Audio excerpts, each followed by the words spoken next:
is it?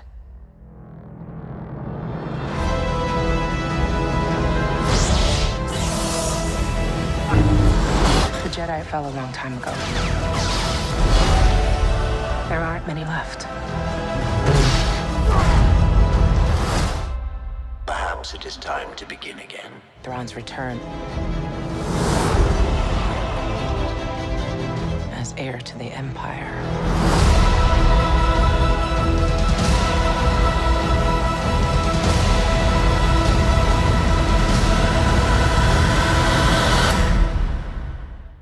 Welcome back, everyone. This is The Way. They released a second, longer Ahsoka trailer with way more footage and reveals, including a better shot of what Thrawn is actually going to look like. They didn't post it online, so I have to be kind of careful about the way I break this down, but there's a ton more Easter eggs that were not in the regular Ahsoka trailer video that I did last week. If you're brand new to the channel, of course I'll be doing videos for all the Ahsoka episodes when it premieres. Be sure to subscribe to get them all. The Mandalorian Season 3 finale is going to happen next week, so of course I'll be doing videos for that as well. They'll actually be using that finale episode to set up the Ahsoka episodes a little bit more too. Lots of cameos coming, lots of stuff that's going to be happening during the Ahsoka series that they want to tease.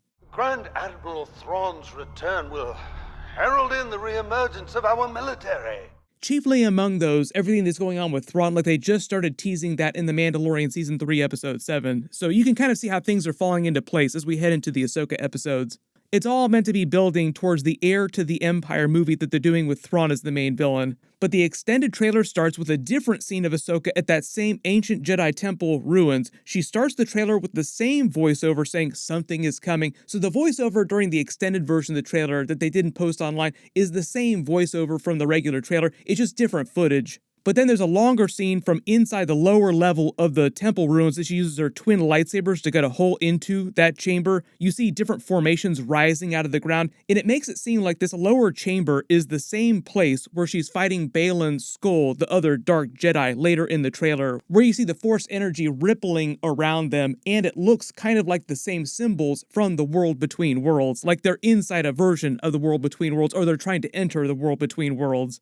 Dave Filoni also confirmed what's going on with Baylan Skoll and the other Dark Jedi's lightsabers. He did say that they were meant to look a little bit orange, like not pure red. They also revealed that her name is Shin Hati. He said he wanted the color of their lightsabers to be near red, but not pure red, and it was supposed to mean two things. One, it was meant to be a callback to Darth Vader's Sith lightsaber in the original trilogy. During those movies, because of the technology that George Lucas had available at the time to do Darth Vader's red lightsaber, the color wasn't always 100% accurate red, so sometimes the color would appear to be a little bit orange, but not because they intended it to be that way at the time. And now cut to present day, Dave Filoni, who's known for recontextualizing old details and errors from the original trilogy, like little editing errors or like little background things that you wouldn't think too much of at the time, back in the 70s and the 80s when these movies actually happened. But in present day, he reinterprets them in a way that makes them seem even cooler. He said now in present day, what used to just be a technological error in the filming, the color correction process, now they're saying the reason Darth Vader's Sith lightsaber appears orangish sometimes is because he had always felt the pull of the light side of the Force, shifting the color of his kyber crystal in his lightsaber away from pure Sith red.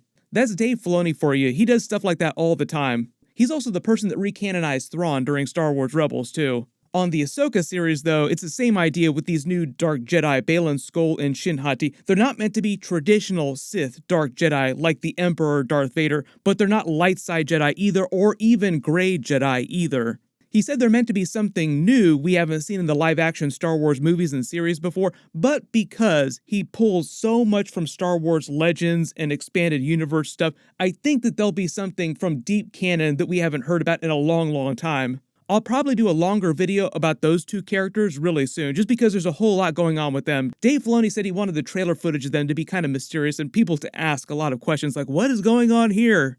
The next trailer footage is of Thrawn himself, like a full-on face shot that everybody's been asking for. It's a new version of Ahsoka scene where she's telling someone else about Thrawn's return as heir to the Empire, dropping that big Easter egg reference to the original Thrawn trilogy. Everybody who read those books all pointing at the screen doing the Leonardo DiCaprio meme.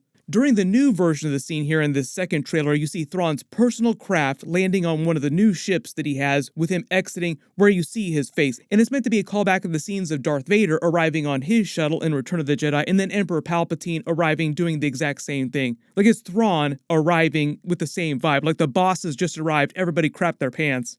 Like they're a humanoid race, but their heads have a few different features from regular humans, and the red coloration of his eyes looks way more accurate. You also notice the ship that he arrives on is very different. It's not the standard Lambda-class shuttles that they used to get around during the original trilogy, even during the events of The Mandalorian, because Ahsoka is meant to happen around the same time period as the Mandalorian episodes. And not that much time has gone by since the end of Return of the Jedi. Like in present day, we're about 9 years after Return of the Jedi, and we just saw the ruins of another Lambda-class shuttle on the Mandalorian that Moff Gideon escaped from, so they're still in heavy use around the regular galaxy. My early theory is they'll just say that Thrawn's shuttle is something that he picked up while he was stuck in the unknown regions, and that's why it's a completely different type of craft. That's also meant to be the same idea with these 3 giant capital ships that he has too, like he picked these up in the unknown regions. Then there's another new scene people were going crazy about right after this with Sabine Wren igniting Ezra Bridger's green lightsaber and getting ready to have a big lightsaber fight with Shin Hati, who ignites her orange lightsaber. The architecture around them makes it seem like she's still somewhere on Lothal when this fight is happening.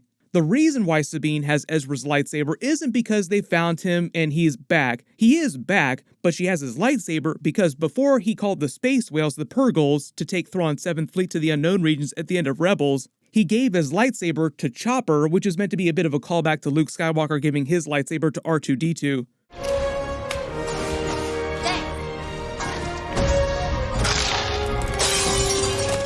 And it just seems like since the end of Rebels, Chopper has stayed with Sabine this whole time, so she's had access to Ezra's lightsaber.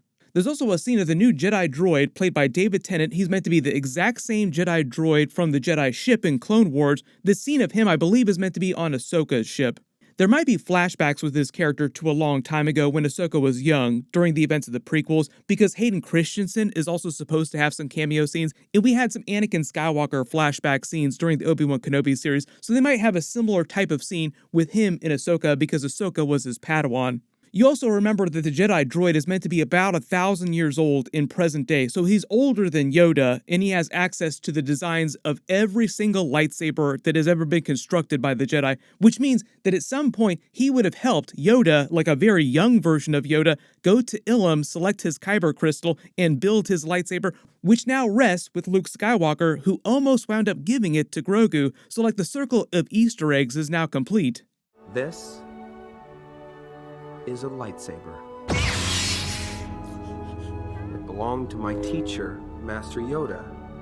Then there's a longer space battle scene of Ahsoka dogfighting with Shin Hati in her starfighter, but in the new version of the scene, Shin Hati is wearing this special Jedi armor covering her face. It looks pretty hardcore. It kind of looks like samurai armor. And because we have this new shot of her in the armor, we can also say that Ahsoka is fighting her later in this scene too with the double-bladed lightsaber because it seemed like a different person at the time. And if you notice her lightsaber hilt, it looks a lot like an Inquisitor's lightsaber hilt, like the lightsaber looks like an Inquisitor's lightsaber. So she might have some connection with the Inquisitorius, like maybe during the events of the original trilogy, she was being trained by the Inquisitorius to become another Inquisitor, and then Baylan's skull found her, or she found him, after the destruction of the second Death Star. Then there's a longer live-action version of the scene from the end of Star Wars Rebels where Sabine is touching the mural of the Ghost Crew on Lothal before Ahsoka arrives to get her help. The difference a lot of people have noticed with this live-action version of the scene is that Sabine's hair in the live-action version is longer, and in the Rebels version, it's short. We do see her in her Mandalorian armor with the short hair, so they'll probably say that the short hair was just her cutting it after Ahsoka came to get her, and while she'd been waiting all this time, she just let it grow out. So during the rest of the episodes, her hair will be short again, as it was during Rebels. The other funny thing about this mural scene from the end of Rebels you'll probably notice is that even though the scene is meant to be happening in live action, the art for the mural is still painted in the exact same style as the style of Star Wars Rebels animated series. But if you didn't watch those Rebels episodes, the mural was meant to be painted by Sabine, like this is her artwork. She graffitis over everything during Star Wars Rebels, like all over the ghost ship, all over her own armor. That's why her Mandalorian armor looks so different from other traditional Mandalorians armor, like Mando's Beskar armor. During the other trailer scenes we have slightly better footage of, you actually see in the background she's graffitied like a Loth wolf here, like the Force wolves, so she graffitis all over the place. They have a new scene of Sabine still on Lothal, but riding a speeder bike, which seems like her regular bike because it's painted purple with a bunch of highlights, like it's painted to look as if Sabine already changed the color. And the scene is also meant to be a callback to the scene of Ahsoka doing the same thing when she first came back during the final season of Clone Wars. Then at the end of the trailer, there's actually a pretty cool Easter egg shot here. You see Sabine and Ahsoka on Ahsoka's ship while she's wearing her Mandalorian armor, flying past a giant Purrgil, the space whales from Star Wars Rebels, which we just saw during the Mandalorian Season 3, Episode 1. Like, the joke that they end the trailer on is that the space whale is going to eat her ship unless she swerves to avoid it, and it's also meant to be a sign that Thrawn and Ezra Bridger are back, as it was at the beginning of the Mandalorian Season 3.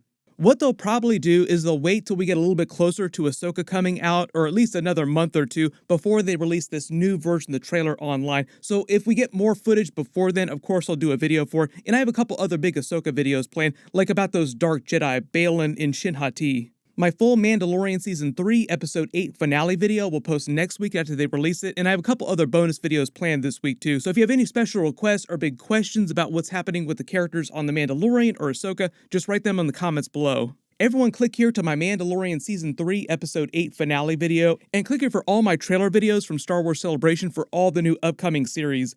Thank you so much for watching, everyone stay safe, this is the way.